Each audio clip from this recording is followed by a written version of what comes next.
सगळं ठरल्याप्रमाणे घडायला हवं.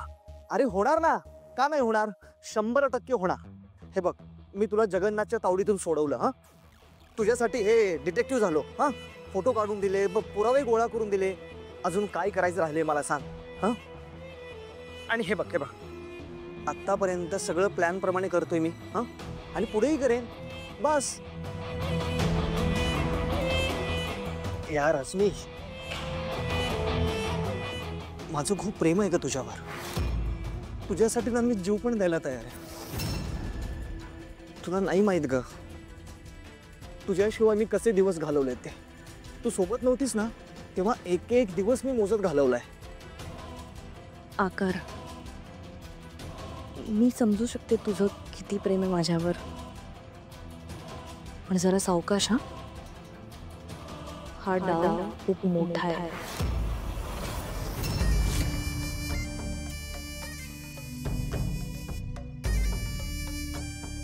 खूप काळजीने खेळावा लागेल. थोडी सुद्धा चूक आपल्याला खूप महागात पडू शकते. एकदा का माझ्या सारंग सोबत लग्न झालं ना, की त्याला मी इतका त्रास देईल, एक ना एक दिवस कंटाळून तो मला डिवोर्स देईल. मग त्यानंतर ॲलिमनी मधला सगळा पैसा आणि सगळी प्रॉपर्टी माझी. फक्त हे सगळं अगदी प्लॅननुसार घडलं पाहिजे. मग सारंग आणि सावली कायमचे वेगवेगळे, आणि मग आपण दोघे कायमचे एकत्र. बघ आता तारा तुझ्या घरात सापडते की नाही. चला रे, शोधा ताराला. खबरदार आत कोणी गेलं तर. आउट.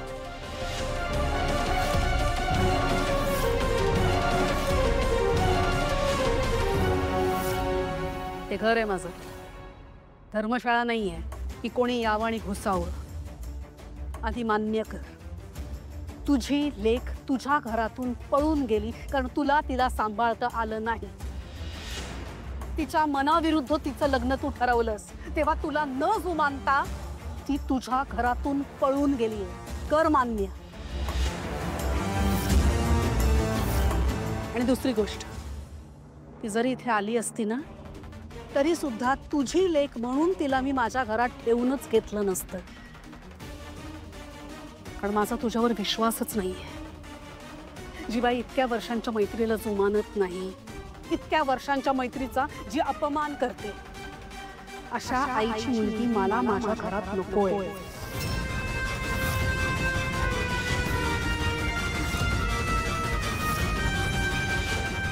ठीक आहे तिलोत्तमा, आत्ता जातीये मी इथून. पण लक्षात ठेव, तारा जर मला तुझ्या घरात सापडली ना, तर मी काय करीन तुझं तुला कल्पना नाहीये.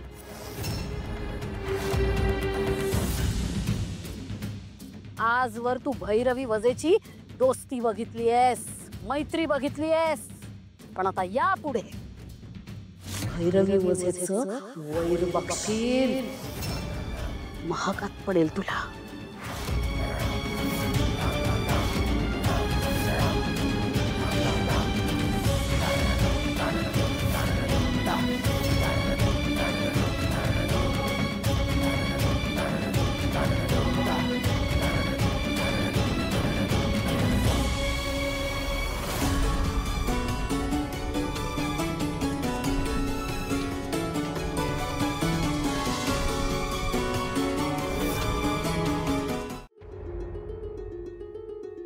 सावकाश. आज त्या भैरवी वजेची चांगली जिरली असणार. मी तिला असं वाटत असेल ना की या धरणी मातेनं मला घेऊन टाकावं. मी पाहिलंय, भैरवीला त्रास झाला की तुमचा चेहरा अगदी बघण्यासारखा असतो. नाही नाही नाही, कुठल्याही वाईट माणसाला त्रास झाला ना की मला लय बरं वाटतं.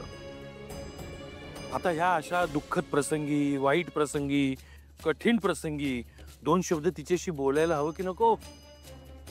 किती नाही म्हटलं तरी जुनं वैर आहे आपलं. फोन स्पीकरवर टाका. हा, गुड आयडिया. तुझी लेक तुझ्या घरातून पळून गेली आहे ना ऐन हळदीतून. तिच्यावर तुझे संस्कार आहेत.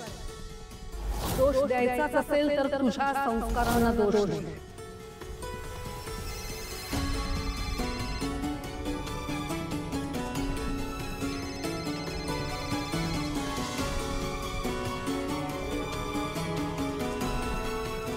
बोल. परजीवी, तुमच्याबद्दल एक बातमी कळली मला. खूप वाईट वाटलं, मन भरून आलं, खूप दुःख झालं. म्हणजे आम्ही तुमच्या दुःखात सहभागी होत. म्हणजे असं कळलं की तुमची मुलगी घरातनं गायब झाली. खर तर हळदीतनं पळून गेली हे शब्द योग्य आहेत नाही का? असो, आम्ही ना खरंच मनापासून तुमच्या दुःखात सहभागी होतो. माझ्या जखमेवर मीठ चोळायला फोन केलायस ना तू? एवढ्यानं तुमच्या जखमीवर मीठ चोळलं जाणार आहे का? गेंड्याच्या कातडीची आहे तू. तुझ्यावर ना मोठा गाव घालायला हवा अजून. खरं तर सोहमने ताराशी लग्न करायलाच हवं. तेव्हा कुठेतरी चिमूटभर मीठ तुझ्या जखमेवर चोळलं जाईल. कळलं का परजीवी? ठेव फोन.